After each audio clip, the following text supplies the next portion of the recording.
We are delighted to present Dublin One City, Many Stories, a unique video collaboration between the Irish Writers' Centre and Dublin UNESCO City of Literature, supported by Dublin City Council. Over the course of 6 videos, we'll feature iconic writers from the past 50 years, alongside today's contemporary and emerging writers. Each will share their writing journeys, their experience of writing and performing in Dublin, and their thoughts on Dublin as a complex, inspiring character. We'll hear from writers making waves internationally, writers making Ireland their new home, and above all, writers who are adding to Ireland's rich legacy of literature on the world stage. As Director of Dublin UNESCO City of Literature, it's with great pleasure that I introduce the following video, the Writers' Roundtable, which is a contemporary gathering of some of Ireland's talented writers. Writer and journalist Aoife Barry will chair the roundtable and is joined by Emmet Kirwan, poet, playwright and spoken word performer from Tallaght, Curran, author of Youth, a novel which celebrates the diversity and tension on the streets of Balbriggan, Victoria Kennefick, prize-winning Cork poet and the 2025 Writer-in-Residence at Trinity College, and finally Olivia Fitzsimons from Northern Ireland, who is a recent Novel Fair winner. Sit back and enjoy.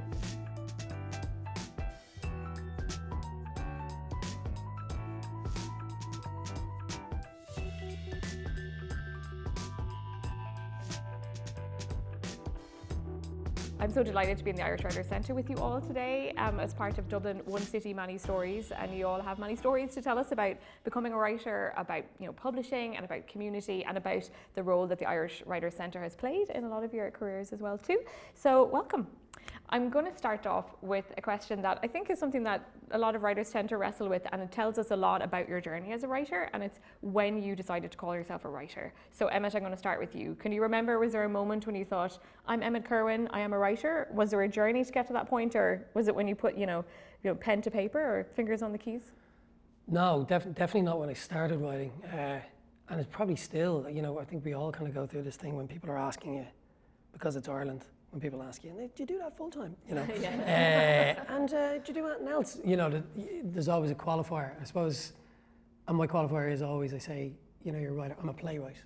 Okay. I do find myself saying that because I first started writing, my first professional gig for writing was for television, and then obviously I work in theatre, and I've trained for theatre essentially as an actor, so I worked in theatre for years, so I was always very comfortable going, actually I'm a playwright, because that's where most of the work that I do goes on. And even if someone was to refer to me as a screenwriter, because I've written a few, I would go, oh wait, and I go, oh yeah, it's funny, the thing you have, or the plays that I write have verse elements in them, and sometimes I've taken those verse elements and then performed them either as short videos or poetry readings, and someone might say you're a poet, and I'd be like, well, it's a Dorothy Parker, like it might be fair to call it verse, and so I'm constantly qualifying what it is when people ask me, and I say, I'm a playwright, and then even when they say spoken word theatre, and I'm like, is it verse theatre?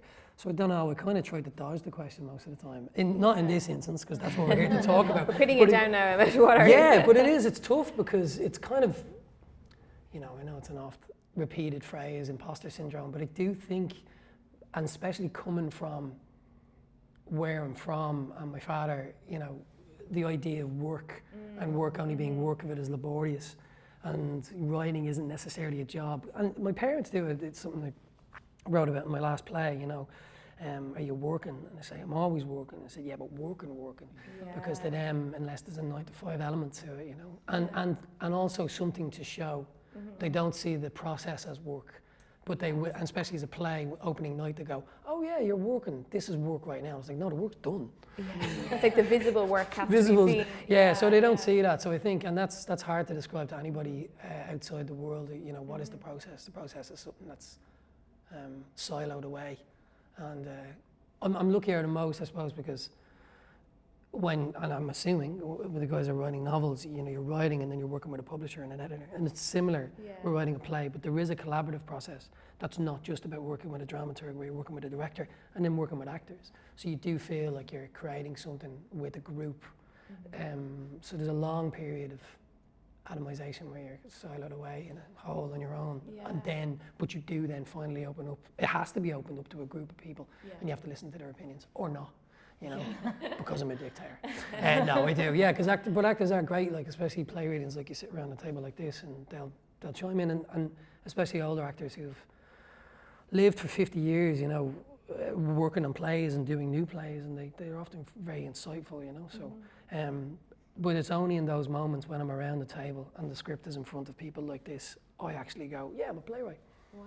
And then in between that, I go back to kind of going, what am I? And I was thinking there, Marco Rowe, the playwright, is from the same area that you're from. And is there something about him, seeing him be a playwright, that gave you the legitimate sense of like, yes, playwright is a word I can apply to my writing, even if I'm moving within genres? Yeah, Marco Rowe, in the very real, literal sense, physically, I am from the same estate as Marco Rowe. When I was 16, I joined Dublin Youth Theatre, which is just around on Gardner Street. And that was kind of a whole new world to me, because drama in school was very much a school thing, you know, people would get up on stage and sing a few songs, but Dublin Youth Theatre is a place where they took in 2 people from every part of Dublin, specifically to give what could be diversity in the 1990s. So there was lots of different opinions, and the first thing I did there was directed by Veronica Coburn, and the play was written by Marco Rowe. Wow. I didn't know Marco was from my estate though, so I showed up and I was like, this play is brilliant. The vernacular is very similar to me, and I was like, I can do this. And then I was literally drinking cans with my mates on a Friday night, and Mark walked by me, and I was like, oh, you were the playwright fella, you know?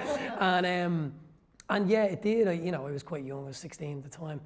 And seeing Mark's progression as a writer, and when I was 18, I went to see How the Rookie in my local theatre in Tala, and seeing that play was kind of life-changing, like mind-altering. I was like, this kind of recognised the world you're talking about. It was a nightmarish, Harry the Rookie was kind of a nightmarish version of the place that we lived in. So there was kind of folk tales that had become quite well known in our area, and he had kind of modified, I think, some of them. Like there's a bus that tips over, and it was like there's a Nestle factory that was across the way from where we lived that gets robbed, and I was like, I see what he's doing here. And I was thinking, it was quite, all the kind of lights in the spaceship kind of started to go off. So Marco Rowe was a profound influence, not only on my idea of becoming a writer, but on my, the things that I write. So interesting how people can have that kind of impact without even realising. Yeah. And then he, when we did the film adaptation of Dublin Old School, I asked him to be in it, like with a cat, because I thought that'd be funny. He makes a very funny appearance in that film. It's very funny. And Olivia, for you, like, was there a person that, you know, like in Emmet's world, where you saw somebody do something and you thought, oh, I actually could do that too, I'd love to do that, or was it different? Not really. I think a lot of what you're saying resonates with me, because like where I'm from, it's kind of rural Northern Ireland on the coast, and there were not a lot of artists around, like there were no artists around. And my dad was a brickie and my mum stayed home, and so it wasn't like a household full of books or access to the arts. And so often when I'm entering any kind of art space, I was like, you know, I didn't have cultural capital. I was like serving the wine or cleaning, you know. And so it's funny sitting here, because I feel very at home here, even though it took me about 23 years to actually come into the building. I lived in Dublin and I walked past it all the time. I was kind of afraid to come in. And so even the idea of constantly calling yourself, like I call myself an artist a lot of the time. And I think it was my son was the first person to call me a writer, because a politician called to the door during one of the elections asking who was in the house, and he said, oh, my mum's a writer and she's from the north. And I think the man just ran away. She wants to ask you about your arts policy. But it took me a long time. I still, when I'm not productive, I still kind of hear the voices thinking, what are you doing? What are you doing? And also that idea that, you know, unless you produce something, like, people don't understand about the process. And especially where I'm from, it's just like, even the book coming out, people were a bit like, oh yeah, you wrote a book. It's almost not, it doesn't validate you. No one's like, yay, you've written a book. It's not really like that. It's kind of almost seen as kind of curious, or I don't want to say shameful, but it's something like, what are you doing writing about here? So like, for me, the whole writing thing kind of, I came in here first, I think it was a day they had the free master classes on, and I met Danielle McLaughlin, and she told me about the Sing and Fly, and then I kind of started writing just because I was at home with my kids, and every other woman I knew, you know, we went hiking. I'm sure people have heard the story before, and everyone talked about their practice. There were artists, there were photographers, there were actresses, you know, singers, and I worked in the film industry, but back then, you know, like 14 years ago, you couldn't just walk on the set and do a part-time job. It was very different. And so everyone started giving each other a couple of hours for their practice, and one of the girls said, oh, you should write a short story. And I said, she's like, you love books? And I was like, literally, I can't do that. Like, that's not, you know, that's not me. And so then I wrote a story on my phone within like 6 weeks, and I got shortlisted for this Sunday Business Post short story competition. And that kind of started me. And then through the Writers' Centre, I found out about Sing and Fly and applied and got on the summer school and then the 6-month fiction course. So I think it's kind of through community and my peers, I have kind of discovered myself as a writer. Like Kevin's responsible for me being a writer because he picked my manuscript in Novel Fair, which is another Irish Writers' Centre thing. So I suppose Dublin for me is a place where I kind of came to writing. I probably had always maybe thought about it, but I don't know if I even did. And kind of the city is where I kind of fell into, or not fell into, but like felt safe enough to write about the north, far enough away, even though it's not that far. Yeah. But yeah, it's kind of, and then meeting people here in the centre who kind of directed me from where I needed to go, and especially not having a background in writing, you know, I have no master's or English degree, you know, it's just, it felt very alien to me, but I was always interested in the arts, and I suppose for me first was movies and plays. That I would go to theatre, a lot of theatre in my school, but it just never felt accessible to me. So I think that's this building, this space has always helped with feeling that you can, you know, I think when you come into this centre, they always treat you like a writer, even if you don't feel like that yourself, if that kind of makes sense. Yeah, definitely. Yeah. And like, yeah, that gives you that kind of a sense of permission that some people might feel that they need. But what I was also struck with is that idea of finding those moments in the day, like you were talking there about, and you've talked before about writing on your phone. And I think there can be this idea of, you know, if I'm a writer, I have to get out the quill and the ink pot and, you know, the parchment and spend 8 hours of my day doing that, which is not realistic for most people. If it is realistic for you, you're very lucky. Can you tell me about that, about realizing that like you kind of have to discard the preciousness around the process of writing to be a writer? Yeah, I think at the start I was kind of, one of the reasons I didn't feel like a writer was because I thought I'm not writing every day. And so many people talked about their practice and how they wrote every day, and I felt like I was missing something, but then I kind of realized that, you know, I've got a couple of kids, my husband's a film director, it's busy, and the last few years, you know, with parents and kind of everything that goes on in your life, I think sometimes finding even 10 or 15 minutes, you know, locking yourself in the toilet or in the car to write, and I always have books and notepads and stuff all over the place.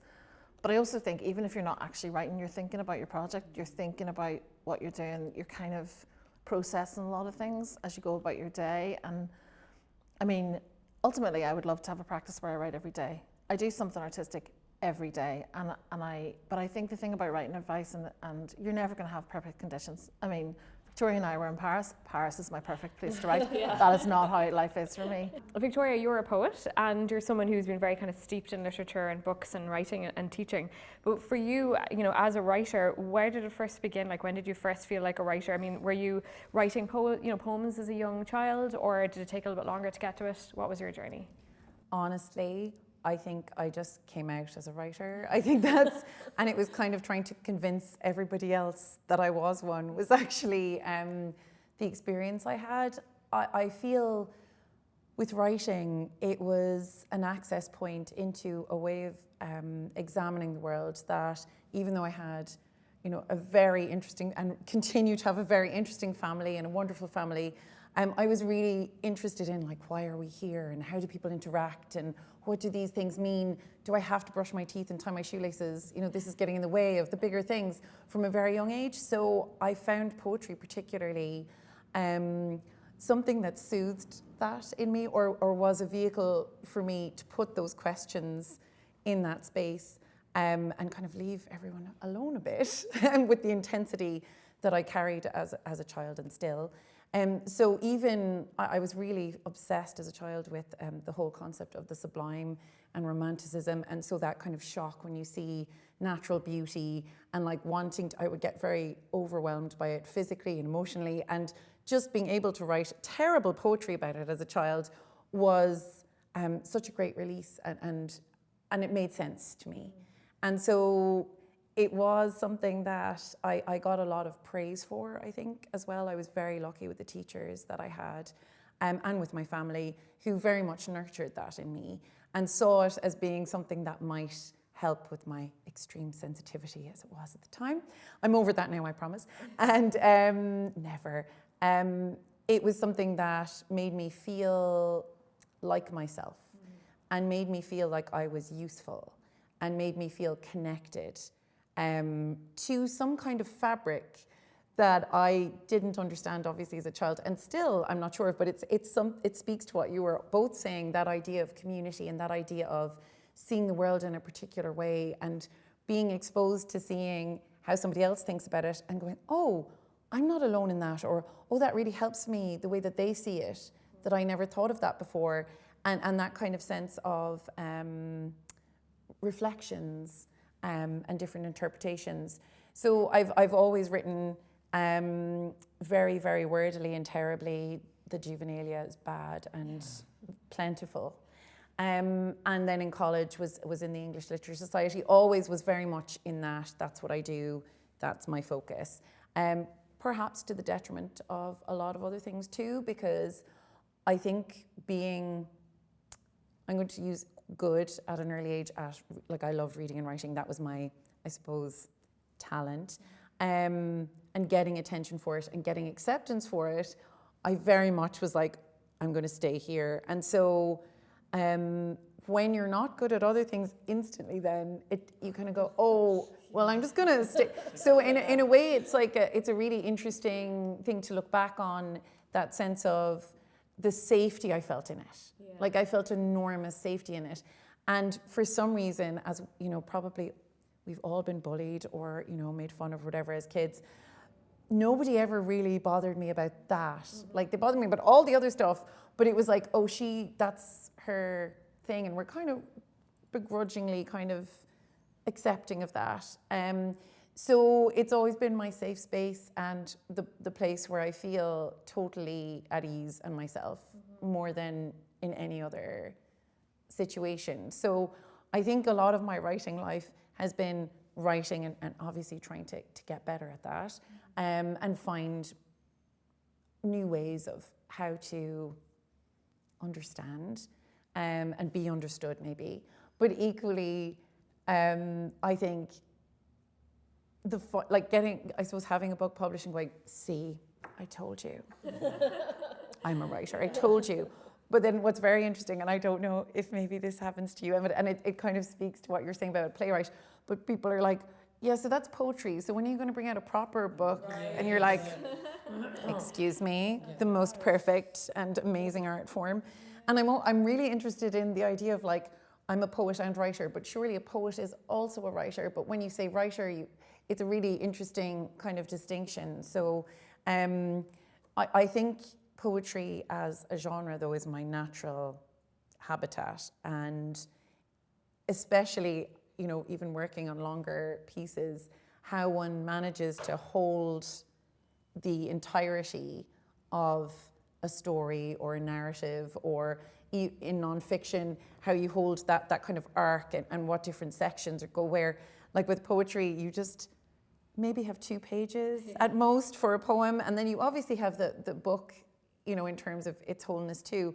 But that really, it just really soothes me, because I think I'm a details person, and the big picture just overwhelms me. So I think that the actual vehicle of a poem as well is something that has always kind of helped my nervous system to just, the page and the little machine of a poem. So kind of the fact that, like, you know, with poetry you're kind of confined in a way, there's like a defined container for it, gives you freedom to kind of experiment within that.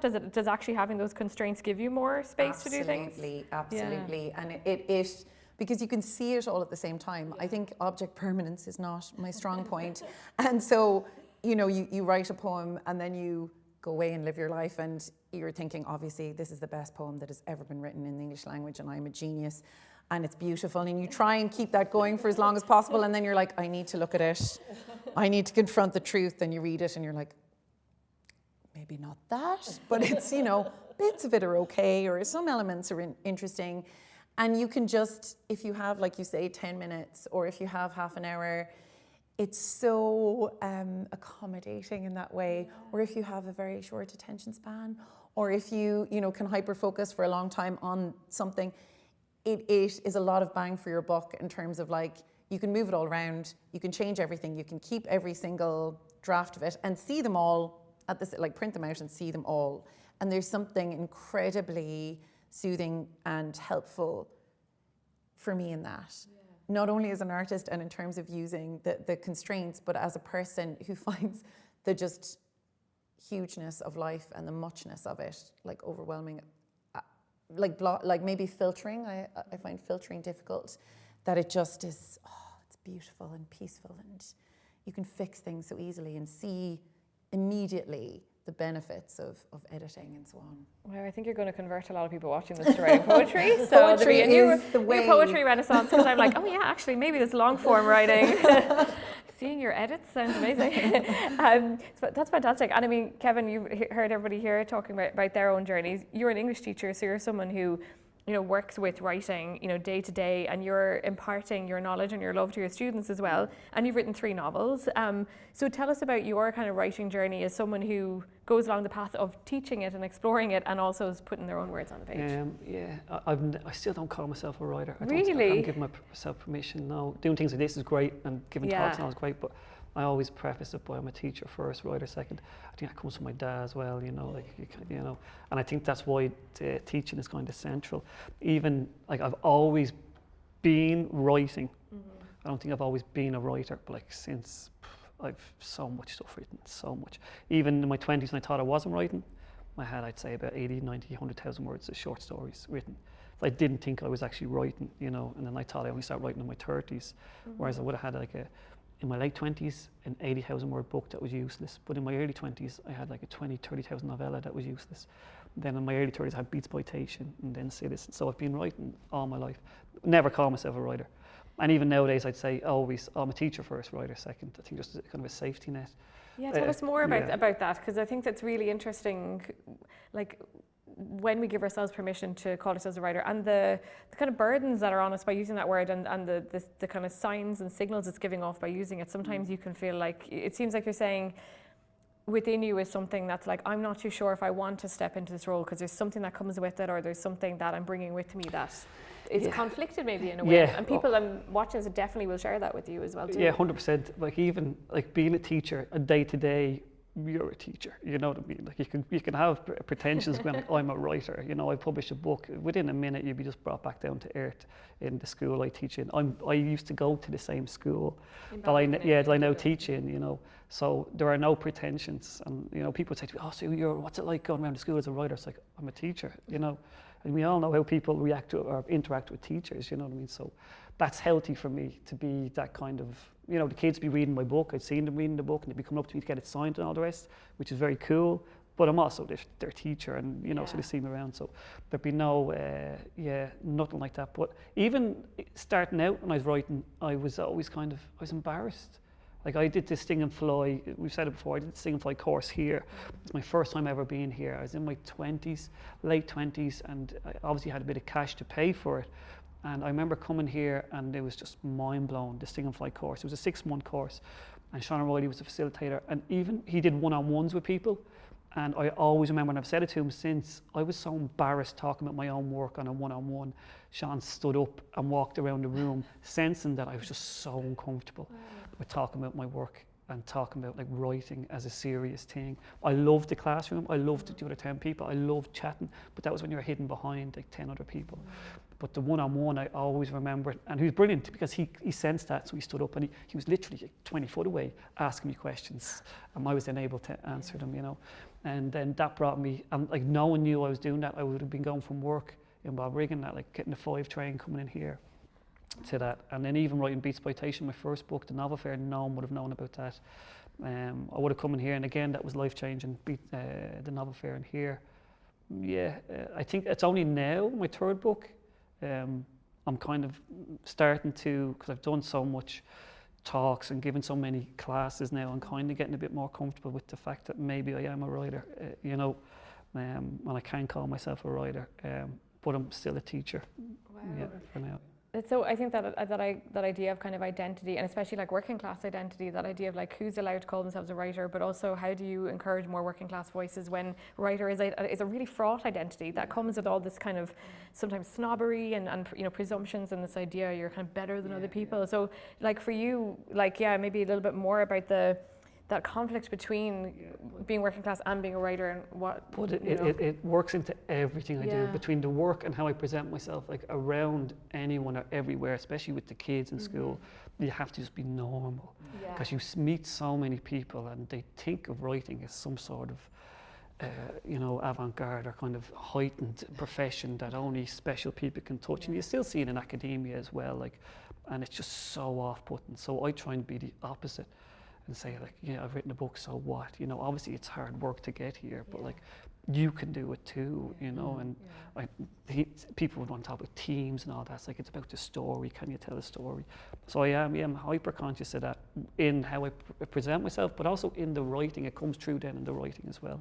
I think Zadie Smith talks about it the best. She says, someone asked her about her writing, and she says, I think it's not about class, it's about accessibility.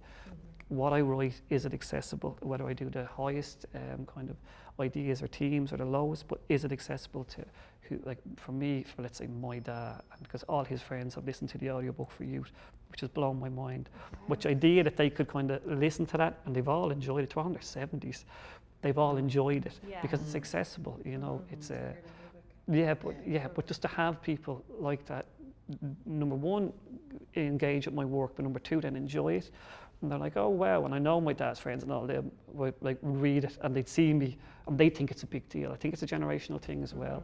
Like they see me in the pub, or I'd be collecting my dad from the pub, whatever, like, oh, he's the writer, oh, you know, I do think it's generational. I think things are changing as because the nature of what we're doing and the writing itself is changing. You know, I'd meet more people who are podcasters and artists and spoken word poets, because that's more immediate and more accessible and more, I think, available to people now, as opposed to writing for 2 or 3 years, maybe paying for an MFA, maybe getting an agent, maybe getting a novel, maybe getting a publisher, maybe getting on the shelf in Easton's, whereas they just put that to the side, get their phone and record. So there's a lot in there. There's a lot tied in there.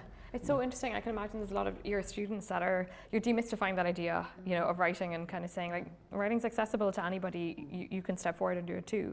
And a lot of Kevin's work is based in Balbriggan, so it's really from the space where you're from. And it really reminds me, Emmet, of some of your work being based in terms of like Tala, but also voice and where you're from in Dublin. For you, is that very natural when you first started writing to be like, well, of course I'm going to write about me and my relation to the world around me? Or did you ever feel a little bit like, oh, there's a bit of a burden of writing about community because people are going to read it from my community, or people are going to read it similar to me and pay very much close attention to it? So I'm quite nervous actually, because the weight of the question. I was thinking, oh God, how do I answer that? I was really inspired by when characters were depicted from where it was from, or there was working class characters that were depicted in plays or in films specifically. I was always going, there's something a bit off about this. And also the vernacular is different. One of the great things about, you know, hearing the audiobook of youth, how vernacular of young people changes constantly. And the vernacular that I had, or that my young friends would have at the time, even in my 20s, I was like, well, it's actually just unique to this group, really, and maybe to this area. So I thought there might be something in, it's not about authenticity, but actually this is really esoteric to anybody outside the group. And often you would have these conversations with people in theatre and film, especially, they go, I don't think people don't understand it. I said, I don't care. I don't give a fuck. You know, I genuinely don't care. That's the appeal. To actually lean into something that people have never heard before. People will go, well, I'm just going to take your word for it. I'm not trying to invent a new way of speaking, because I found people would try to do that as well. When they were writing about young people, they would try to create some sort of new words or parlance that they thought then would become part of, that's not how youth culture works, Not that I know now because I'm older. But I remember thinking, so I wrote plays about what I knew, and I was excited by the way my friends spoke when I was growing up, and I was excited about the way my friends in my 20s spoke. And it was about when I was writing Dublin Old School, I was kind of holding on to notebooks thinking, not that it was about, a larger group of friends, but if I wanted to write something that was fun and that I wanted to be in and perform, really leaning into that and the prosody of that, the lyricism of how all these people spoke, because the play was it was half rap, half spoken word, half, actual duologues between the two brothers. So I really leaned into that. Because that was what was interesting to me, But there was never, it was not about authenticity, because I think too much is placed on that. Okay. People are constantly on the outside though. Is this authentic? It's like, what's? Yeah. And then also the challenging essentially of a person's voice when you go, are you from that area? I find really tiresome, Okay, yeah, where is the line there in terms of there's that big question of who can write about certain people or certain communities, and in one sense as a writer you're accessing your imagination all the time, but in another sense, can there be a step too forward, where you are taking up the space that somebody else should be taking up in terms of writing? And yeah, look, there's an economic and artistic displacement anytime somebody writes about a story from another person. So, if a straight person writes a story about a gay person, if a straight actor, I'm just using that as one example. Yeah. And certainly, so we can acknowledge those things, but I think writers can write about whatever they want to write about. And I say that from a person who, even as a working class person from Tala, who writes plays about Tala, is still challenged. Okay. So the very first thing I wrote was about was a TV show, and someone questioned whether I was even from there. And that's Sarah and Steve. Yeah, Sarah and Steve, and the other actors group around the corner from me. So I was from there. I was playing a character in it myself, and the other actors went to school with me. But even still, people were challenging, is that real? I was like, well, it's real enough that literally I'm writing about the estate I'm from, and we're both from the estate, Wow. So what happens is it doesn't matter where, even when you're from that, it will be questioned, and that kind of discourse around that, because I live it, because also I'm in it. If I'm writing things as a writer-performer, you're challenged on those kind of things. So who knows what it's like for novelists who are writing about, from where you were from or where you guys are from, that can be challenged. So I had to kind of get rid of that quite quickly and just not care about that, Yeah, I suppose the idea of sometimes when you're writing about or representing a community or your community, do you feel sometimes that if I don't do this right, that if I somehow get something wrong, or if I go into my imagination in some way and I get something wrong, that I'm actually doing something bad, or that I'm somehow creating a negative effect that could roll on? Is there kind of a heavy responsibility, or do you as a creative person have to be I'm just creating and writing and doing my best? Yeah, so I would write it as I see it, and I wasn't really worried about the fallout from that, or people from my community say this isn't like that, because if it's happened, or it's happened to me, or I know it's happened to someone else, then that's truthful. Yeah. What I was very kind of aware of was not, even with Sarah and Steve, a note that we would have got is that if these characters were more stereotypical, then you could mine more comedy from it. So usually there's a kind of aspect of working class buffoonery that is placed into the piece, and then people are laughing at it. So they were really thrown by the idea that they were just normal working class people with working class lives, and comedy could be discerned or could be taken from, or whatever, mined from what they go through. And I think that was one of the things, cult kind of thing, it was shown on late at nights, and most of the fans of it were teenagers at the time, or people in the 20s, or students. And they appreciated that it wasn't trying to be, because often working class representation, and I'm not, when I say working class, I don't just mean specifically Dublin, but I'm talking about my own experiences. They were always, it was either heroin addict or the bloke that shows up to steal someone's purse, and the accent even, so those representations. So I went out of my way, if there was that in it, because that exists, to also have the counterpoint to that, the normality of it, because that's actually the 99%, and that's only a 1% thing. And what happens a lot often, especially in theatre and film, I won't waffle on too often, there's a denial of a class system in this country. Yeah. And I have sat in tables like this with older playwrights and older actors who have authoritatively stood up and said, Ireland doesn't have a class system. And me as a young actor going, oh, that's good. What have I been living through? Obviously, they're talking about a rigid class structure in the British sense and how that operates and how that exists. And it is very different. Obviously, it's something that's less codified, I should say, and more kind of nudge, nudge, wink, wink. Yeah. You go to this school, you go to this place, you play this sport, you play that sport. And we kind of all feel it in our bones, but nobody really expresses it. Before playwrights and film directors, and not film directors, film writers, script writers, who constantly say Ireland doesn't have a class system, they seemed obsessed about setting plays in working class areas and then not actually casting or like consulting working class people. So that's when it becomes a problem. That's when the denial of these people's existence, but I'm going to keep on mining their existence in order to give drama and stories, because I don't feel that my own middle class existence is particularly exciting. And it is, because like all Irish novelists, hundreds and thousands of novelists from around the world, I feel, have mined their middle class life, and I read them all the time. I love those books. You know, American middle class kind of people in the 60s or something, like these are the books I draw to sometimes. So I think, just to go, actually, if I'm going to write about this, it's going to be about what I know, and it's going to be truthful. But there is a responsibility as well not to give ammunition to bad faith actors who would use the characters in the work that I make to bludgeon working class people over the head with, because that happens. You know? Yeah. I don't know if I've explained any of that. Yeah, no, you absolutely did, and like I could see everybody nodding along, and Olivia, I could see you nodding along, and I'm wondering about, and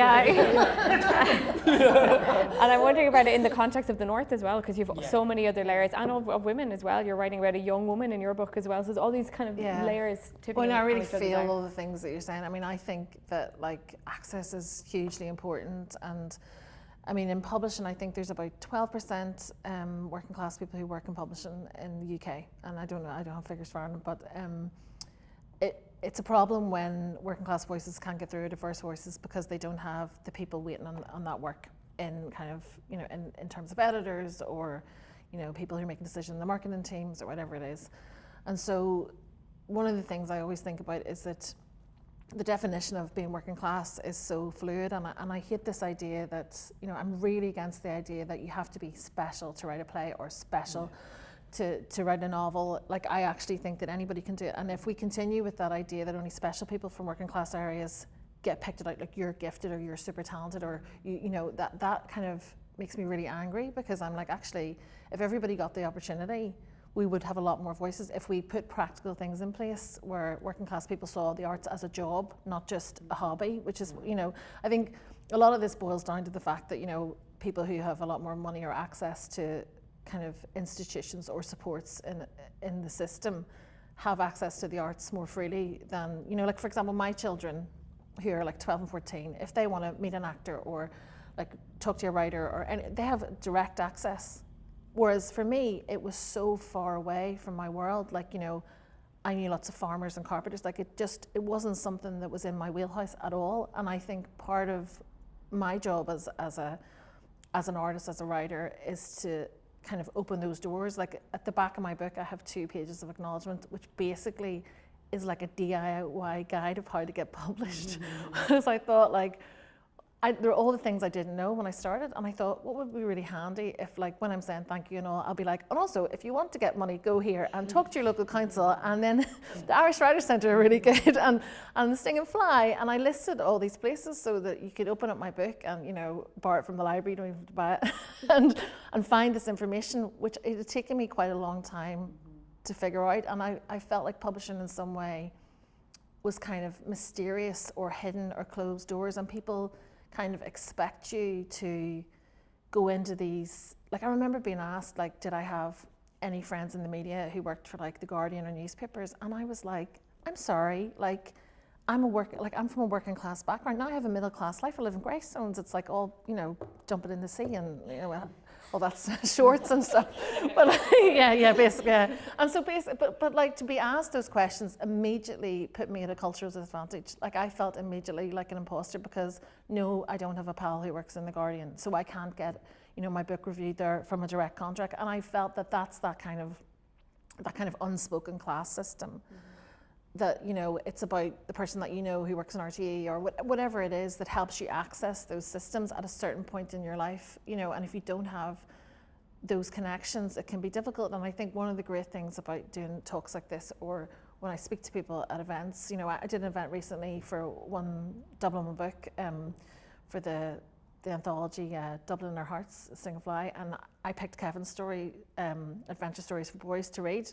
I did it with my friend Sheila Armstrong, and we had this really gorgeous, engaging conversation in Walkinstown Library where people said, oh, Kevin's story was what drew them to the anthology, and they read that story and then they found all the other things there because it was the access point for them, because they felt they could recognise themselves in it. And I think that's something really powerful that our work can do.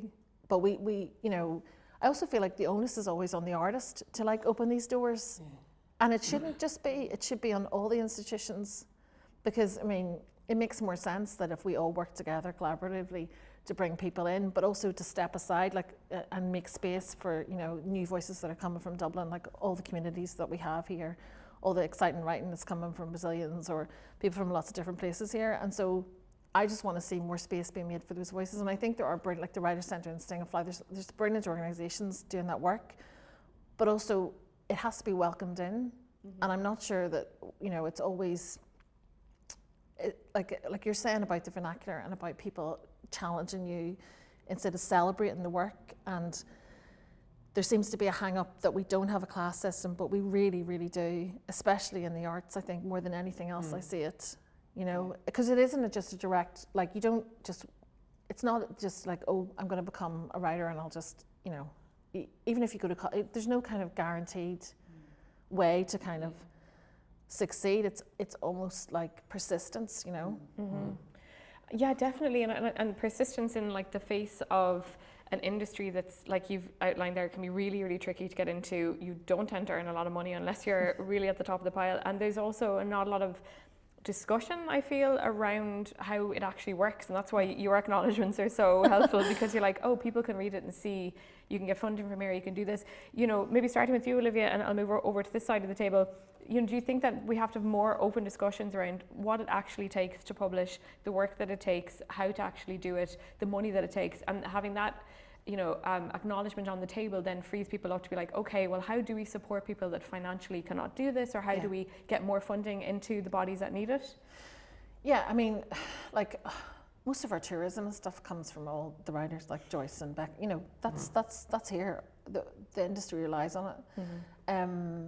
And I feel like the Irish writing community is really strong, and you know, all the things that we have here encourage people to come and kind of access the spaces, and the bookshops like Books Upstairs and Hush Fix, they're gorgeous places to go to. They're really welcoming. I've forgotten your question. I'm going to say. Well, but like acknowledging the, you know, the difficulty and the journey it takes to publish, but that people tend to have an idea that, like, you know, you write something, you send it off, it gets published, you make a load of money, and you know, well, you don't have to worry about another job. Yeah, the first conversation needs to happen is that, you know, 99% of writers do not make enough money from books to survive. Like, it's not a livable wage. Mm-hmm. And you know, I've said this before, that I feel like so many of us are published by the UK. It's almost like artistic colonization taken, you know. And our first books come out through UK publishers. We've a brilliant Irish publisher scene here. Yeah. But you know, I think that for people, for if I was imagining me being 20 or whatever, coming from my background, I would need to be paid a livable wage. So whatever that is, whatever that looks like, and it's obviously different in Dublin than it is in, you know, Donegal, totally different. But at the same time, I think that we should value art and value the process. So I think it's Scheme Press who are doing this thing where they have artists come in and writers, and they pay them for the actual writing of the book, like the process before it gets published. They give them a wage, and there's lots of schemes that you get paid to make art, you know. And I think this is the thing.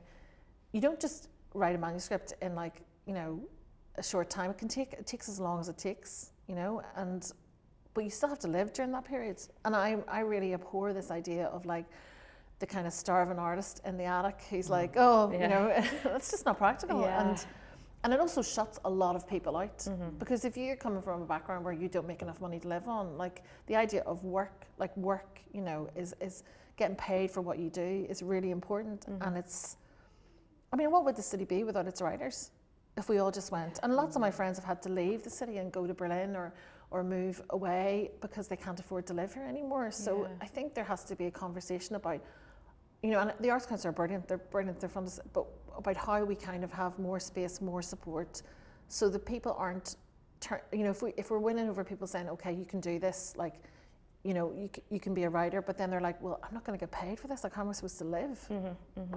Yeah, I think that, like, that's a discussion that it feels like it's bubbling under all the time with authors, but not necessarily kind of put out there front and center. And I'm really thinking of poetry, Victoria, because like, so lucrative. I mean, famously and extremely lucrative genre to write in. But like, we love our poets in Ireland, you know, we all can quote Heaney, we just really believe in the power of poetry, and yet I'm sure if you speak to any poet, they're not getting paid huge amounts of money to write. They're doing all of their work outside of their other work, or that, you know, they are doing work that is kind of unacknowledged. And you're also, you know, publishing poetry, but you've been your writer in residence in Trinity College Dublin now. You've had that role, which is, these roles are hugely important to writers to be able to actually have a career and keep going.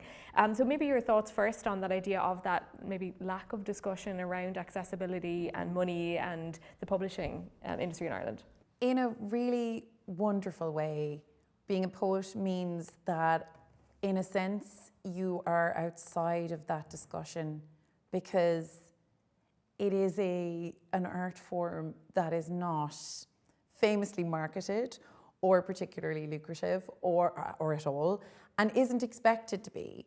So there is this kind of freedom, in some sense, creative freedom, that I think poets enjoy maybe more than other writers working on different projects that are getting advances or have agents or whatever. Because I think of the size and of the container of the poem, but also because of the fact there is no marketing, you know, you get paid very little. But I guess what being published means and having a book means is it's like a passport into the professional world.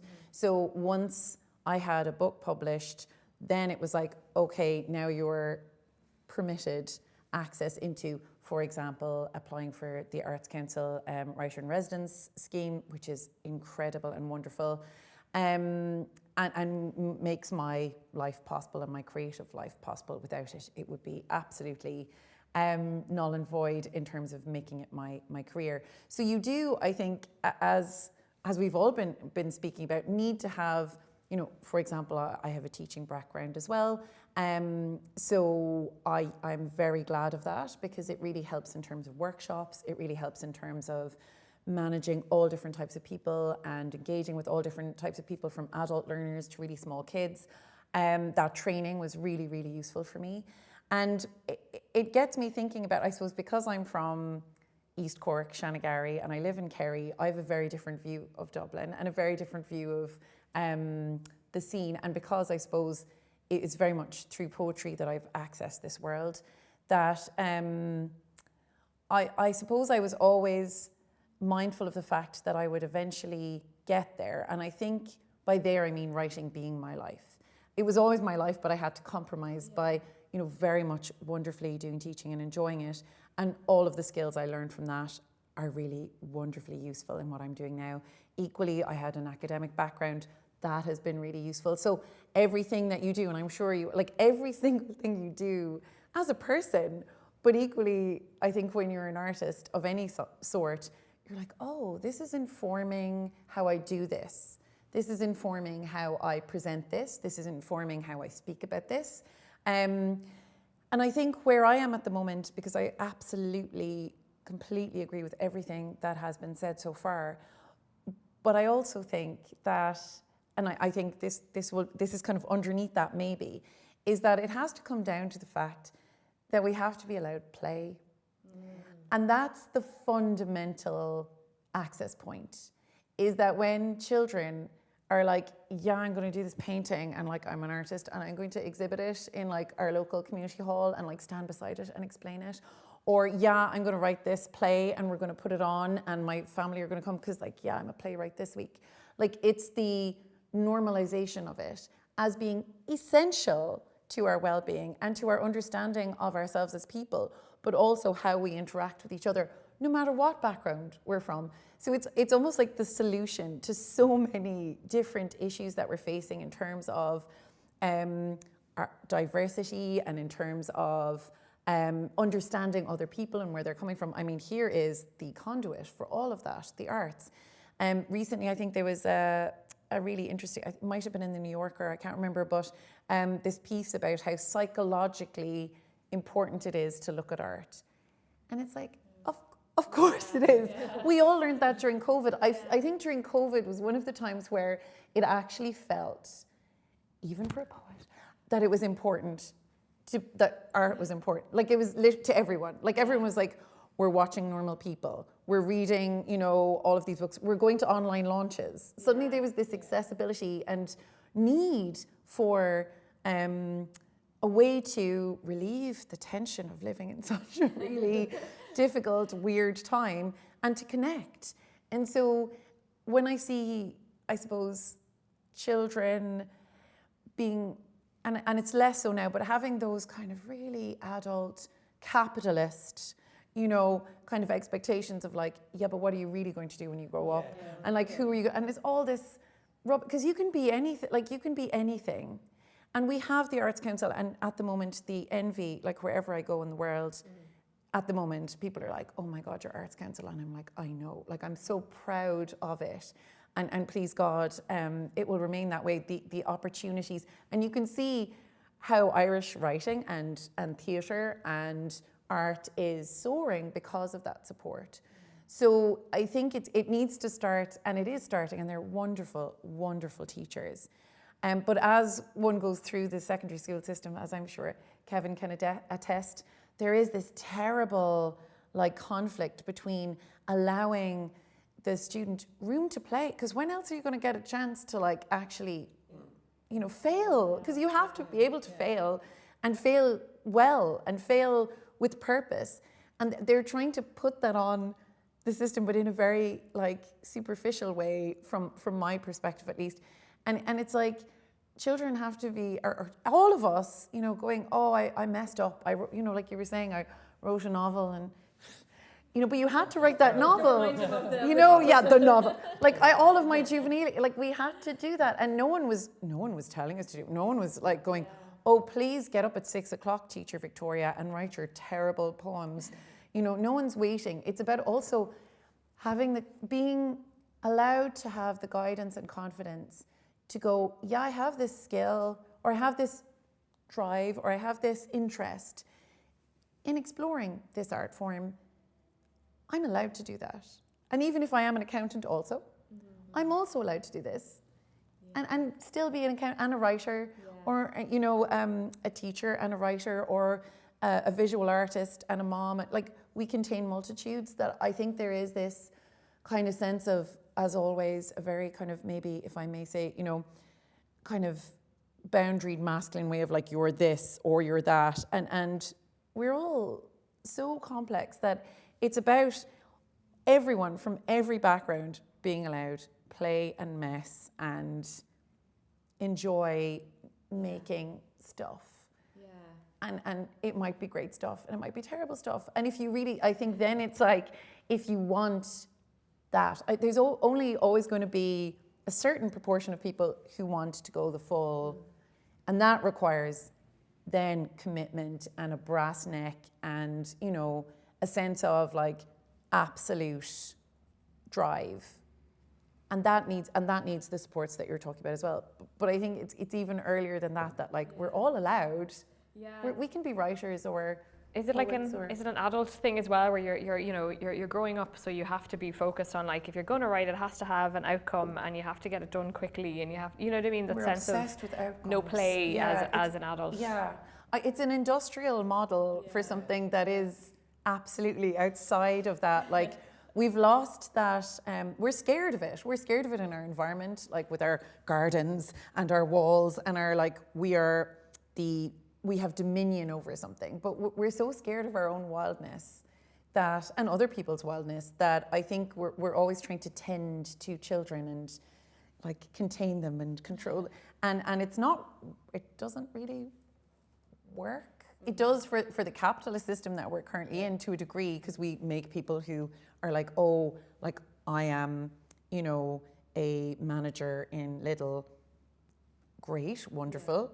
brilliant, we need managers in Lidl, fantastic, but I'm not allowed also be this, or, you know, that sense of limiting ourselves maybe. Yeah, like other outside forces limiting people as to what they are allowed to be or to do, which also comes back to representation, you know, which links really well as well to a lot of your work, because you're, you know, and to go back, you were saying earlier about I think you're both talking about actually about education and about what people learn in school. And I was reading an interview with you where you were talking about how the students in your class, particularly the African, Irish or Black African students in your class, were not represented on the page except American stories, and that there's such an importance to have like the Irish African experience on the page. That seems really important to you in your writing, in particular in youth. Yeah, there's so much to answer on. The idea of play, like I do appreciate that I'm in an incredibly privileged position in a number of ways, because I love teaching. But like even when you were talking, I'm thinking yesterday, I did J.M. Singh's Shadow of the Glen with my 14-year-old kids, and that would have been, I'd say, I've watched that, because we watch it, we put on the subtitles because you can't get it on for drama, I'd say maybe 20 times at this stage in my life. I know it word for word, but I get to experience that, and I pause it for the kids because I know where the beats are. So I'm doing two things, and I've said this before, I'm always learning the text that I'm doing. I did Act 3 yesterday of Arthur Miller's The Crucible, probably the 10th time I've read it. I had a kid down the back, Judge Danforth, and he was amazing. And again, I know the beats, so I know, tell him to take 2, do that again and give us a bit more of this. And then I was doing, yesterday with my Leaving Certs, we were doing Benita's Journey Through Raising the Sun by Lorraine Hansberry. So I'm privileged. I get to experience that for the 10th time, the 20th time. And as a writer, learn how it works with 20 different, 30 different people in a room. Where did the beats go? So I'm learning from them. But I'm also experiencing those texts again. And I've said it before, I use those texts as a workshop for my own self. And to see what brings the room alive, and to see where, again, the beats and how plays dialogue works, and even novels, because I would have read Room last year with a class, and it was tough going until it gets to the payoff, and then you realise, okay, that's how it works, you know. Anyway, so that's me as a teacher, so I'm privileged to do that, and that's where play comes in. Like I can, you know, as a writer then, I'm under no pressure at all to write anything that's going to be published, and I know that, and that's why I can play. Youth was 6 years, and it was set in Balbriggan, and I didn't think it was going to be published. If anything, I was giving up after 5 years. So it meant I could just be mental and write mad stuff that was true to what I was hearing and what I was seeing in Balbriggan. It's only when you get word then it's going to be published, you're like, oh, okay, am I going to keep that in? Yeah. But you have to keep it in, because you have to be true to what you're seeing in front of you at the time. And again, bringing it back to like representation, like I've been teaching 17 years now, and the kids have said it, like, Of Mice and Men is a great book. Again, I've read it 10, 20 times. You know, Purple Hibiscus is a great book, but they're not books that speak to a 17-year-old kid who has been born in Ireland and just so happens to be Black, or their parents just so happen to be from India. So, you know, my line was, and these kids are born in 2005, 2007, like it's only yesterday, but they're Irish. Yeah. They're from Balbriggan. And so we're reading these books, and and the kids are like, do we have to read about slavery in America? Because I know it's important, but it's just not reflecting what we're experiencing. So I would have written a book called Beatsploitation in 2013 about a racist white Irish teacher in the first person, which, you know, that brings up its own problems. and a kid who's not born in Ireland, but he's Black Irish, and he's getting deported. And that was 2013, and I said, that's so I wanted to say things that needed to be said then, because I actually had a student who was deported. He went on the run. I tried to help him out, and then it became very political very soon, and no one would help me. So anyway, we pushed that to the side. So I said, that was my story written. But like, that was 2013, and then I'm watching the space in between, and I'm reading the books every year in school, and I'm looking, going, where the hell are these stories? And then, of course, Malatu comes with this Hostile Life, which is amazing. But again, and Malatu will be the first to tell you, they're not representative of youth, the young people who are walking the streets of Balbriggan. So for me, it was like, oh, to hell with this, I'm doing this. Then you're under pressure from different sides to write. So youth has two Black Irish kids and 2 white Irish kids. And then you're like, okay, am I allowed to write these kids? Well, and my line was, well, if I didn't and I had the book published and I showed it to my class, like literally in front of me in my school, at least 50%, but it's actually higher, it's about 70% are second generation. So imagine if me to write a book and say, oh, there's 4 characters here, they're all white, they'd look and go, well, do we not count, sir? And I was like, oh, well, I can't, I could get in trouble if I wrote these characters.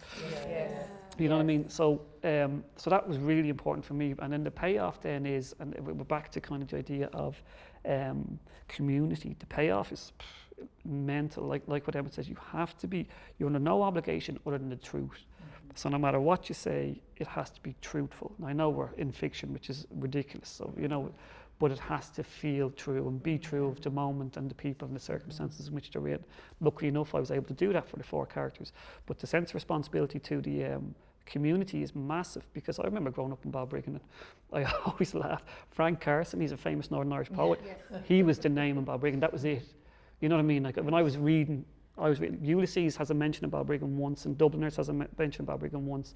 Sean O'Reilly writes in a short story about Malahide. That's as close as it got to where I was growing up. And I'd get a buzz and I'd say, wow, Malahide. And Neil Jordan passes through on a book. The book's set in Laytown and he passes through Balbriggan. I'm like, oh my God. You know what I mean? So I wanted to reflect what I would have liked to have seen as a 17 or 18-year-old, which is to centre the experience of living in Balbriggan and saying to whoever's reading it, whether they're kids or adults, like, this place is just as good as a story as Hollywood. You know, the people are here, what's happening is here. But then reflecting the community, like about 2 months ago, which just shows you. I was walking out of school, going to Soup Valley or something, and I met eyes with a kid he'd be African-Irish, and he'd be in his late 20s, and he stops and he looks at me, and he comes over, and his name is the name of a character in the book. And he says to me, he takes out the phone, and obviously he has the audiobook, he's listened to the audiobook the second time, but he was like, thank you so much. Me and all the friends say it's so right that Mr. Curran made me the representative of the Balbriggan community of African Irish. And I was like, okay, I said, you do know, like the character, only because the character's a nice character, I put your name there. Like it's a name, like, it could be Sean, it could be John. And he's like, yeah, but how did you know what I was feeling when I was walking down the street and I was doing this and I was doing that? And I was like, it's not you, like, but like, I'm glad you feel that way, but I just wanted to get it right. He's like, well, thank you so much.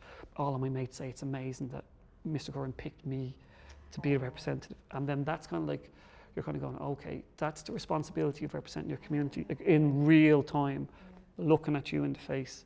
But also then you have kids reading the book. Like I've been called out to different schools around Dublin to talk, and everyone that turns up to the talk, they're teenagers, they're black, you know, because to them it's such a massive deal to have a book that deals with this. So that alone for me is cool. You know, that's the community you're writing about for now, and it's so important. But you're not writing anyone to represent anything other than their lived experience in the circumstance they find in the year 2020, and you have to be truthful to that. And that's then the test as a writer, if you can. Because I tell the story. The audiobook has been played in Balbriggan for TY students, and I've had to sit through my own audiobook for 2 years now, because the school got like 70 copies, so I've had to sit through the audiobook for 2 years now. I think we're ready to knock on the head now. But if you were wrong in any way, and if anything jarred, or if the language was wrong, the kids would let you know. And they haven't let me know. They've just accepted for what it is. But that's the ultimate test, the ultimate mirror up to your work and your community, and are you. And again, just, you cannot, and I'm delighted I didn't know it was being published at the time, because maybe I would have pulled some punches, which would have made it a terrible book. So there are no punches pulled for anything. Again, back to my 70-year-old dad and his friends, listen to the audiobook, even the names of the songs at the start of the chapters. Anything is all true to what I would have heard, seen, or, you know, experienced in the 6 years of writing the book. And then that then does the job of representing the community. And it's so amazing, because like to see Balbriggan represented in the press and in talks and all this is just, and as a result of that then we've had Colm Tobin, like via screen, came to Balbriggan Library to talk to me, and One City One Book came out to Balbriggan, and then we had a launch in Balbriggan that was like huge, and loads of kids came, and then Black and Irish came out to do a talk with me, and I got kids, about 20 kids from school to come on a Saturday morning to it. That wouldn't be happening if the book wasn't set in Balbriggan. So that alone is worth its weight in gold. Again, the idea of you can access this, and you can do this, and your stories are just as important as so many Southside private school novels that I've read, or Colin Tobin in he's amazing, but so many Enniscorthy, like why not shift it to Northside Balbriggan? And I've done that with you, which is me done, I suppose. No, you've got to keep writing more. You want to hear more, and it's exciting actually hearing you say that and thinking about the generations to come and the young writers that are reading your book or listening to your book and that are like, oh, I want to write about my story, or I want to write about something completely different. I just want to, get something published. Like there's something really powerful thinking about updating what the Irish writer is. It's lovely. Even small. Cork. I was in Cork about 2 weeks ago, and I read the opening of the book, and there's literally maybe 4 words of Polish in the very opening of the book, and a gentleman came up to me afterwards and was like, you spoke Polish, that was Polish. And like he was just buzzing that I happened to include four words of Polish in the book, because obviously he hasn't experienced that at a reading or at an event, and he was buzzing, So then you realise, okay, wow, we take certain things for granted. We really do. And Kevin with this brilliant essay about what it took to get the book called Doing the Work, wasn't it? Or The Shed, and about sitting in a shed and working on the book for 6 years. And it's a real insight to persistence and keeping the faith with your practice. He wrote a Sing and Fly for me for the so-called Writing Life series. And it's an amazing essay to read if you're feeling stuck or you're not sure where your practice is going or your path, because it's I feel like it's something I come back to and read again when I'm feeling a bit stuck. I'll be like, I'll just check in with this essay and it makes me feel better, So there's something about taking a long time to do that work and then being so satisfied with the result, and how many people have but loads of people I know, you do events or they come up and they talk about it, or they talk to you about how impactful it's been on them. So it must be such a nice feeling to have, Yeah, but again, and like I love writing, but for me what was the driver, and the driver should be obviously for anyone, is the story. Like that, I really wanted to tell the story. So that's the only thing that kept me going. It wasn't like fame and fortune. It was like, this story needs to be told. If I'm not going to do it, and someone will turn around to me in 20 years, and I'm so happy it happened, because imagine people in 20 years' time say, you called yourself a writer? Well, actually, I don't. but you're a writer. But you're a writer, and you were writing in 2020 in Balbriggan, the most diverse and the youngest town, and you never thought of writing about that. Like, what an opportunity missed, and you should have done that. So it all ties in. And that's a brilliant point, I think, at the bedrock of all of this is like, it's the doing of the work, and it's all the extra things are lovely, but at the end of the day, that's the thing. And as you say, it's like, tell the truth. It doesn't have to be factual per se, but it has to be the truth. But it also has to be something that you turn up for and go through. It's really unglamorous, isn't it? Like, it's really torturous, and you're in your dressing gown and you're drinking cold coffee and crying, and no one cares, and you're just like, why am I doing this to myself and others and everyone around me? But that's the best bit. Like, that's the bit that is the most important, and everything else is gravy, I suppose. Yeah.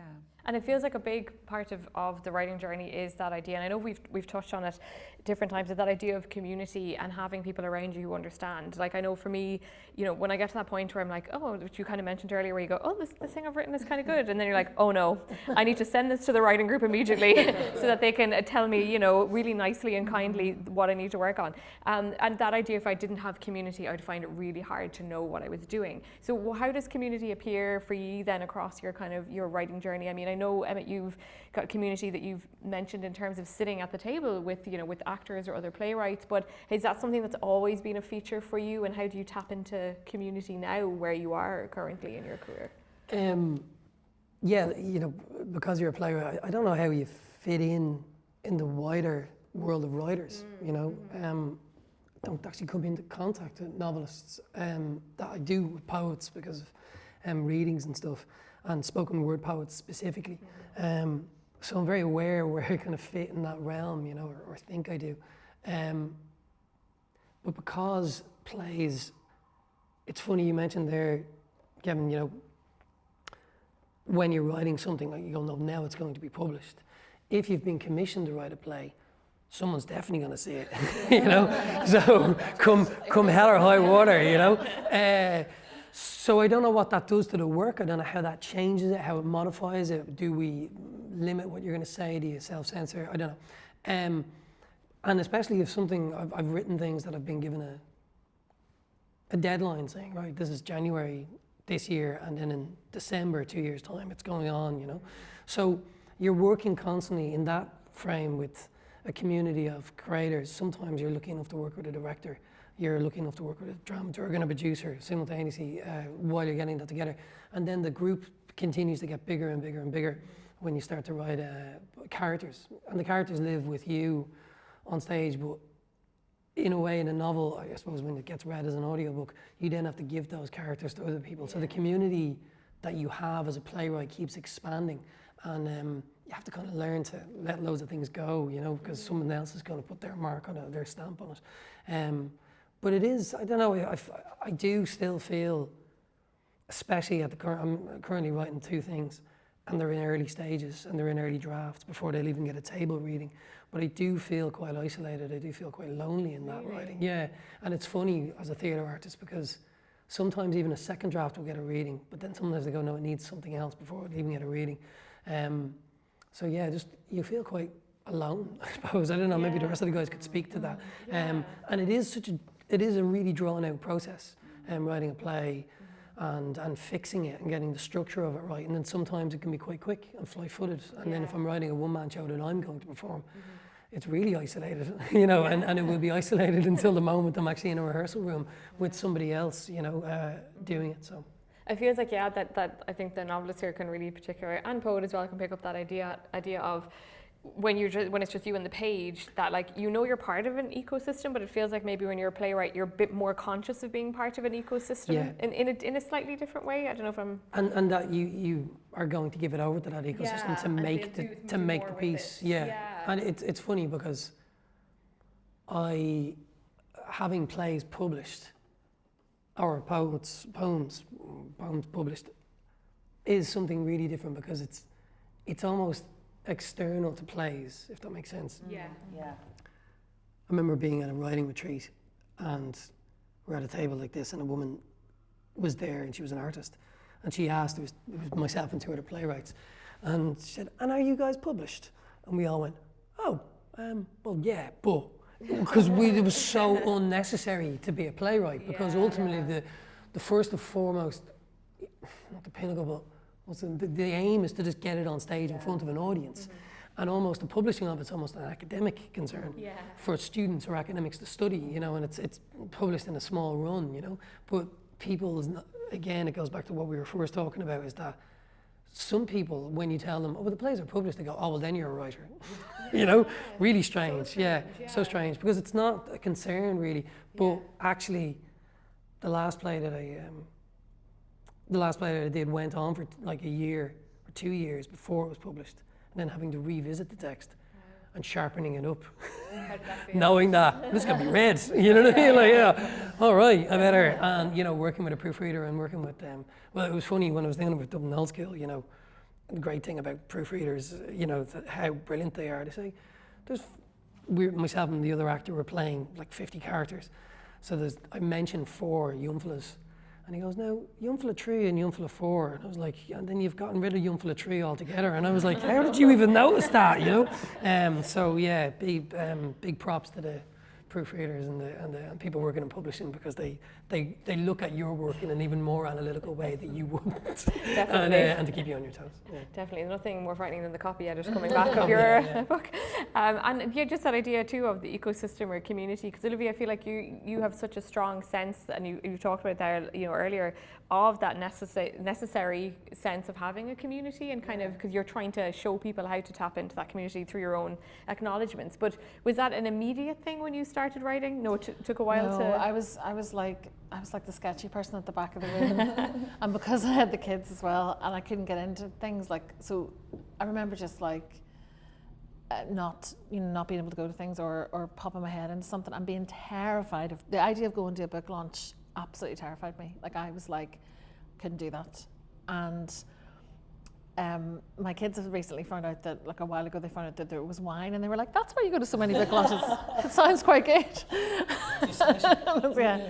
But like, I think I'm always saying to people, when you go to a launch, or, you know, like, just turn to the person to your left or speak to someone because there will be someone in that room who's maybe this is the first time they've ever gone to things, or they're just kind of maybe just, you know, you don't have to do any of that stuff to be a writer. That's the thing. I think we're all quite solitary in some ways.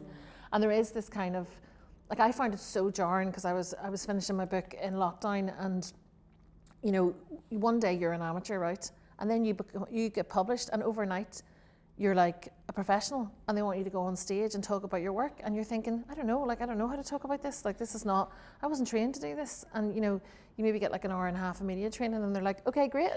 And so I found all that very jarring at the start. But I think, you know, I actually met up with my writers group last night, COFO, who I met here through the Sting and Fly, and we just hit 5 years, and there are 8 of us in the group, and six of us are published, and, you know, and the rest work on publishing, or their books are coming out soon. And so, you know, like, we still meet up, and like, kind of, even when we weren't sharing work for a period, we were still meeting up to support each other. And there's something in that I find I kind of need. Like, I shared part of my second novel, which is actually set in Dublin, which I'm terrified about more than the North. Before, I used to be terrified about writing about the North, and now I'm like, yeah, whatever. And now I'm like, but now I'm like, oh no.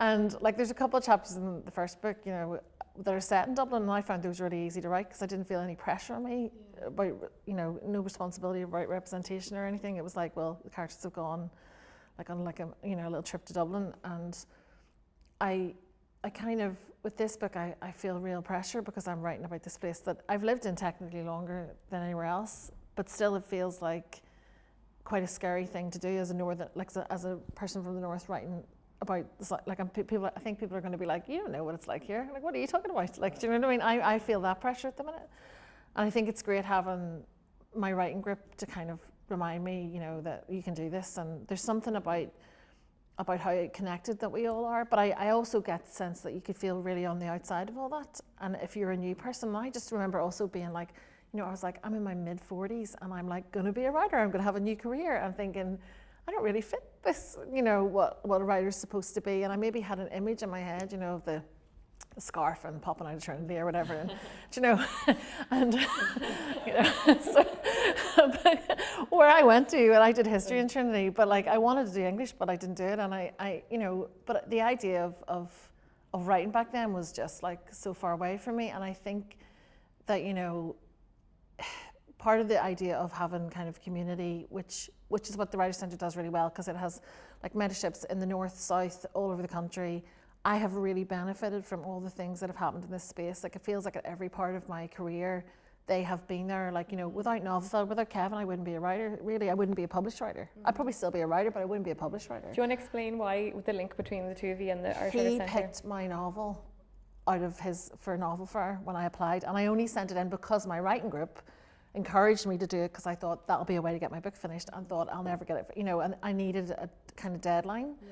And they had encouraged me to submit it, and Kevin was one of the judges that year, and picked my book. And so, like, it's so funny because, you know, we're all connected in that way, and this is the kind of community that I really like, and the people that kind of help other people, or say, okay, not everybody has to do that. You don't, you know, you don't have to do any of that, but it's nice to be able to have, you know, people that you're not feeling totally isolated. Like, I was in the studio in the Dean in Dublin, the Dean Art Studio, and I was there for 2 years, and I loved being in town. It was in Chatham Row, in the old arts building for DIT, Music Centre even, sorry, and I met so many other artists there. Like, I think we both performed on the opening night. Yeah, so yeah. Panty Bliss described me as a spoken word poet, and I nearly died. I was on after him, and I was like, oh my God, I'm so not a spoken word poet. This is really going to go badly wrong. But it was an amazing studio, because I felt completely inspired, because I was meeting theatre makers and visual artists and dancers and musicians and you know, painters, and that space is so special for me, and for all the people who worked in that space. And there was something about being in the city in Dublin, which meant that I could really engage. Like, I could pop into like a book launch after work and support people, or go to an event. And it was so nice being able to access those things, and, you know, just to show up for people as well. And I think we're very lucky here that we have an incredibly supportive community. And writers come here all the time. They come things like Dublin Book Festival, or they come over for something else, and they just can't believe that you can sit in the pub and like talk to Anne Enright. Yeah. Not that I'm saying everyone should do that, by the way. But if you're lucky enough, it's so true. And I mean, is that something, Victoria, that you found as well, and particularly looking at it through the poetry lens? Is there quite a strong community, and does that help you at times? I have a very conflicted, if I'm extremely honest, because I think there's always a conflict, and you mentioned it, Olivia, with like the fact that we're probably all introverted extroverts.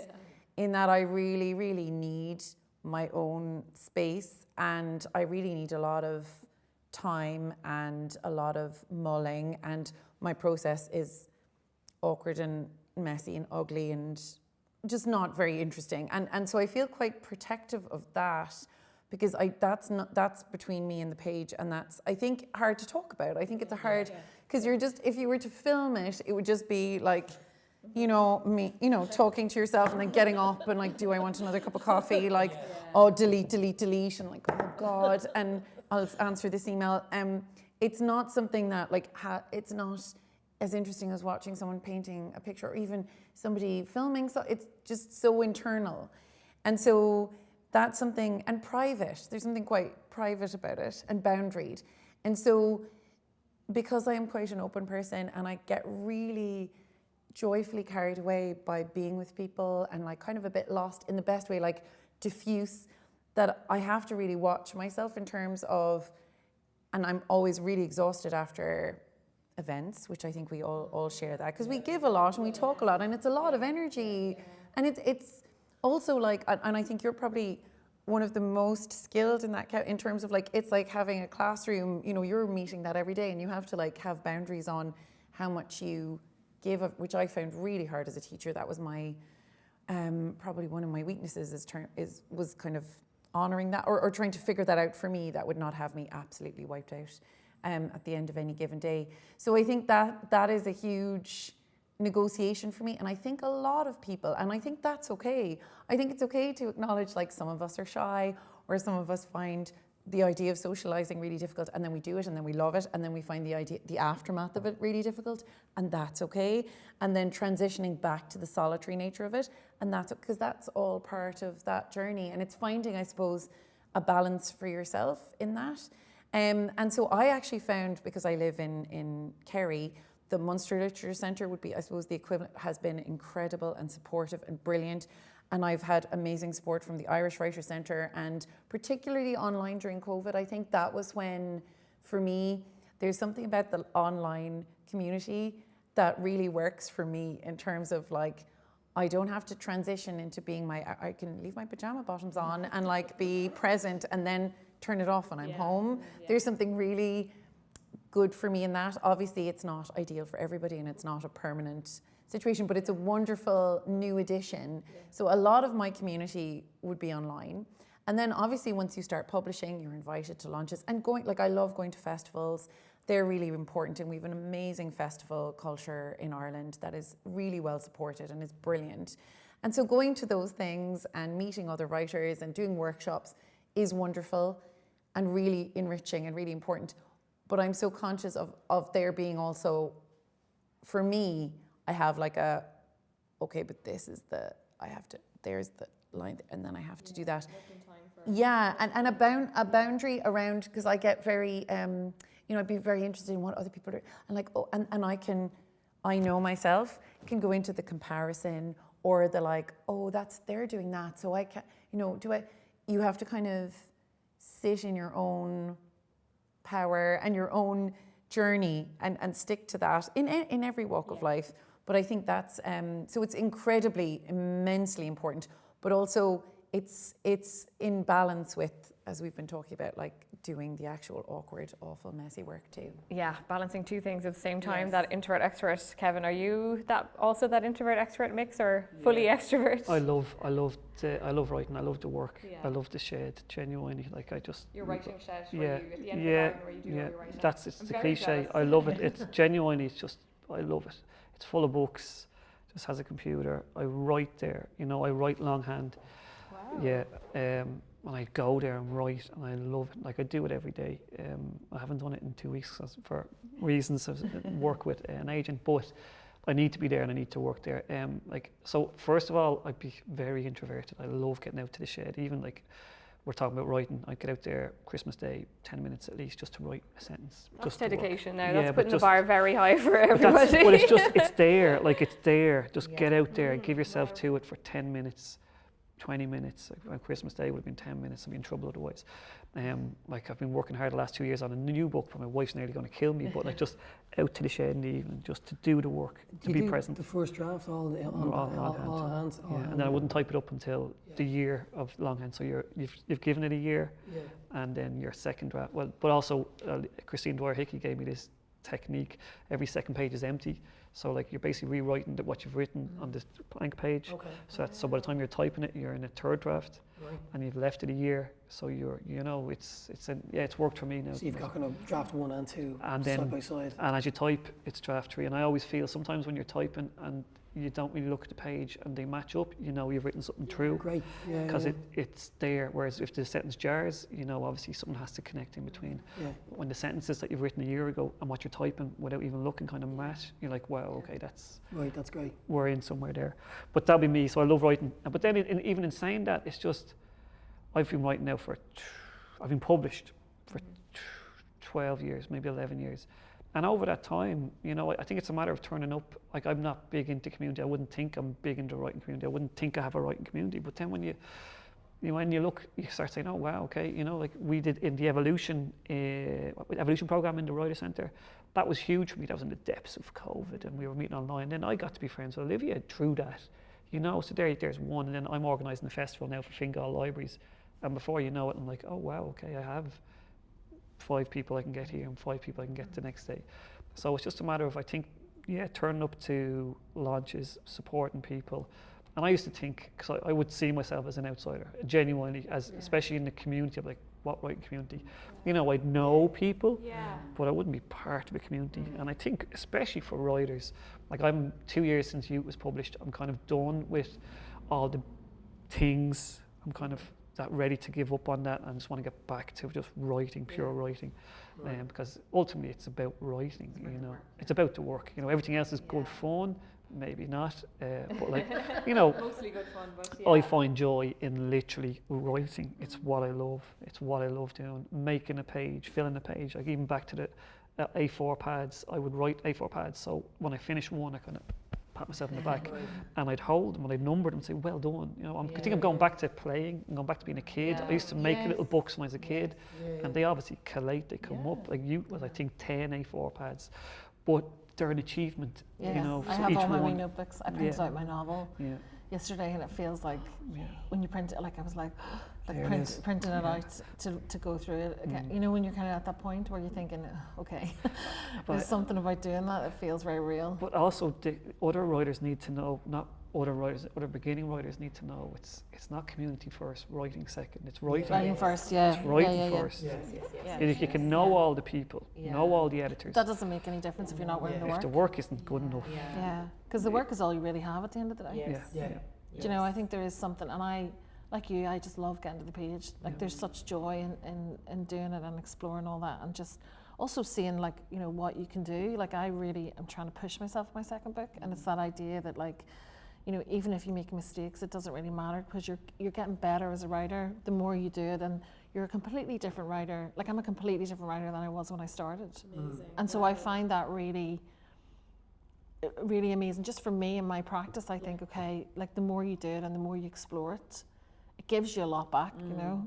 It's never like, because okay, we're lonely and we're on our own and we're doing the work, but also like I completely lose track of time. Like I find myself, you know, like, or I read something, I think, oh, I wrote that, wow, that's amazing. Do you know, because you're holding the, you know, particularly with novels, you're holding them all in your kind of head, and like I don't really make a plan or anything, I just write. And so there's kind of an excavation of the work or something, or a digging down into figuring out what you're trying to talk about. And like I don't really think about themes or any of that stuff, but there is something about, you know, writing a beautiful sentence or just being happy, although I don't know if I'm ever happy with things, but just feeling some kind of, because every book's a new book, every piece of work I think is something different. That's the thing. It almost feels like a miracle that you wrote in the first place, and that you're going to do it again and again and again, you know? Absolutely. Can I ask something? Does everybody, just something you said, does everybody here feel like an outsider in Yes. the community? I think we have to, don't we? Yeah, I do as well. Yeah, so it is. It's funny, like girls really, in the In community, different ways, obviously, everybody for kind of different articulated the reasons. same kind But I of thing. think, I feel very much like the thing. You feel like you're on the periphery. You know, everybody's in the city centre, and I'm on the M50. Yeah. You know what I mean? On a bus. There's something funny you were saying there about being a different person. I don't know what it's like for novels, but as a play, it's sometimes getting it finished quickly, because if you kind of write it and then come back for a second draft maybe 2 years later, you are a different person, then you've lost whatever the initial thing was. And I've tried to write a play, Giovanelli, you were saying, you know, that I have an idea that I had when I was 25, when I was 35, and I was like, you're not that person anymore. And it's a strange process of trying to kind of bring something to fruition that you started at a much younger stage and you've forgotten who that person was. And so there's getting it done is something to that, you know, just getting it finished, you know, in the moment that you start writing it, you know. Yeah, I'm kind of envious of poets because I feel like you come and the poem sometimes meets you. Or you know, you meet the poem or whatever, and I think sometimes with the novel it's like it goes through so many iterations, or you know, depending how quickly or slowly you write it. It's just unwieldy, like it's just so.